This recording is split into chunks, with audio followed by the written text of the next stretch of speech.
Hello मित्रों, नमस्कार। आप सभी का इस ऑनलाइन प्लेटफॉर्म पर हार्दिक स्वागत एवं अभिनंदन। और आशा और उम्मीद करता हूं कि आप सब अच्छे होंगे विद्यार्थियों। और विद्यार्थियों, आज अपन अपनी जो ज्योग्राफी से संबंधित जो महत्वपूर्ण प्रश्नों से संबंधित जो श्रृंखला चल रही थी, उसी श्रृंखला को आगे बढ़ाते हैं। और आज अपन बात करते हैं विद्यार्थियों अगले चैप्टर की। और अगला अपना चैप्टर है विद्यार्थियों खनिज एवं ऊर्जा संसाधन। अब विद्यार्थियों, इस चैप्टर में अपन ये समझने का प्रयास करेंगे कि इस चैप्टर में से जो कितने क्वेश्चन आते हैं और प्रत्येक क्वेश्चन है वो कितने अंक आता है। जब विद्यार्थियों अपन इस चैप्टर की बात करें तो इस चैप्टर में से आपको बोर्ड परीक्षा 2023 के अंदर एक प्रश्न मिलेगा विद्यार्थियों। और वह जो प्रश्न की प्रकृति होगी, उस प्रश्न की प्रकृति होगी लघु उत्तरात्मक क्वेश्चन। और विद्यार्थियों, अपन ये भी जानते हैं कि जो लघु उत्तरात्मक क्वेश्चन होता है वो क्वेश्चन 1.5 अंक का होता है विद्यार्थियों। तो इस चैप्टर में से अपना बोर्ड परीक्षा 2023 के अंदर एक ही क्वेश्चन आएगा विद्यार्थियों, और वह क्वेश्चन 1.5 अंक का होगा। और ये भी अपन ध्यान देते विद्यार्थियों कि ये जो प्रश्न आएगा बोर्ड परीक्षा 2023 के अंदर, वह प्रश्न बोर्ड का जो पेपर होगा विद्यार्थियों, उस पेपर के अंदर प्रश्न संख्या जो 13 है, वह प्रश्न संख्या 13 इन जो मैंने कुछ प्रश्नों का संकलन किया है विद्यार्थियों, इन्हीं महत्वपूर्ण प्रश्नों में से वह एक प्रश्न आपका होगा। और आशा और उम्मीद करते हैं कि पीछे अपन ने जितने भी महत्वपूर्ण प्रश्नों के बारे में चर्चा की थी विद्यार्थियों, उन सभी प्रश्नों को आपने अच्छी तरह से याद किया होगा। और अपन विद्यार्थियों आज बिना देरी किए हुए आज अपन करते हैं बात कि इस चैप्टर में से जो परीक्षा की दृष्टि से महत्वपूर्ण क्वेश्चन कौन कौन से हो सकते हैं उसके बारे में चर्चा करते हैं। और पहला प्रश्न विद्यार्थियों आपके स्क्रीन के सामने है। और पहला प्रश्न है अपने पास कि भारत में खनिज मुख्यतः कितने पेटियों में विकसित है। यानी प्रश्न ये कह रहा है कि भारत में जो खनिज है वो मुख्यतः कितनी पेटियों में पाया जाता है। और उन पेटियों की आपको क्या लिखने विद्यार्थियों, नाम लिखने। यानी भारत के अंदर खनिज मूलतः किन किन क्षेत्र में पाया जाता है और उन क्षेत्रों के आपको विद्यार्थियों नाम लिखना। और अगला प्रश्न है विद्यार्थियों कि भारत में कितने प्रकार के तेल शोधन कारखाने, यानी भारत में तेल शोधन कारखाने तो कितने प्रकार के हैं, जो प्रकार के हैं उन प्रकारों के आपको विद्यार्थियों नाम है उसके बारे में जानकारी होनी चाहिए।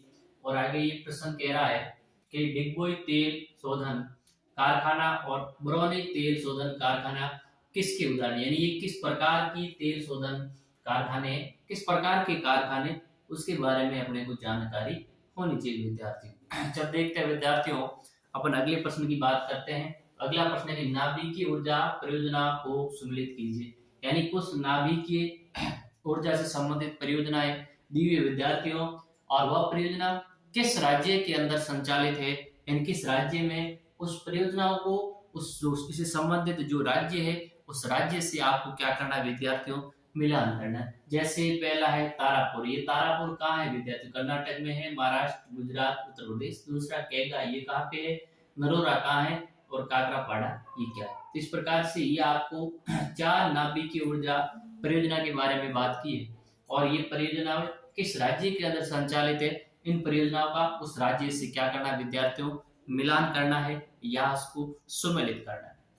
अगला प्रश्न है विद्यार्थियों ऊर्जा के अपारंपरिक स्रोत के नाम, यानी ऊर्जा के अपारंपरिक स्रोत कौन कौन से होते हैं, या पारंपरिक स्रोत किस, अपारंपरिक स्रोत है किसे कहते हैं, उसके बारे में आपको जानकारी होनी चाहिए। साथ साथ में ये पारंपरिक स्रोत विद्यार्थियों कौन कौन से होते हैं उसके बारे में भी हमें जानकारी होनी चाहिए। अगले प्रश्न की बात करते हैं विद्यार्थियों धात्विक और अधात्विक खनिजों में अंतर लिखना है। यानी जो धात्विक खनिज, धात्विक प्रकृति के खनिज और जो अधात्विक प्रकृति के खनिज होते हैं उनके मध्य क्या अंतर है उसके बारे में अपने को विद्यार्थियों जानकारी होनी चाहिए। अगला प्रश्न है विद्यार्थियों खनिज संसाधनों के संरक्षण के 3 यानी खनिज संसाधन है, उन खनिज संसाधनों का अपन है विद्यार्थियों वो संरक्षण किस प्रकार से करेंगे, उसका संरक्षण करने के लिए हमें किन्हीं 3-4 उपायों के बारे में जानकारी भी होनी चाहिए। अगला प्रश्न है भारत में तेल उत्पादक क्षेत्रों के नाम, यानी भारत के अंदर किन किन क्षेत्रों से तेल का उत्पादन होता है, जिन क्षेत्रों से तेल का उत्पादन होता है उन क्षेत्रों के बारे में जानकारी होनी चाहिए विद्यार्थियों।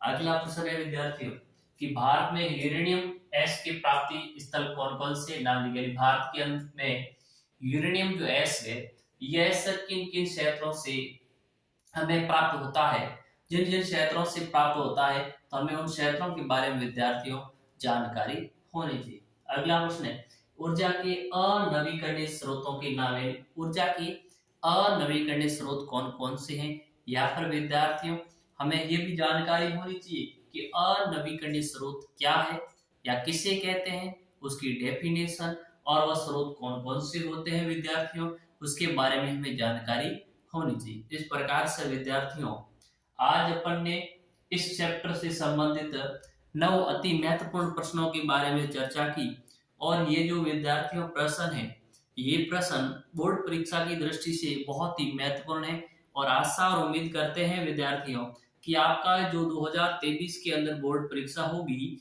उस बोर्ड परीक्षा के अंदर इस चैप्टर में से जो क्वेश्चन मिलेगा विद्यार्थियों, वो क्वेश्चन इन 9 प्रश्नों में से ही मिलने की 99% संभावना है विद्यार्थियों।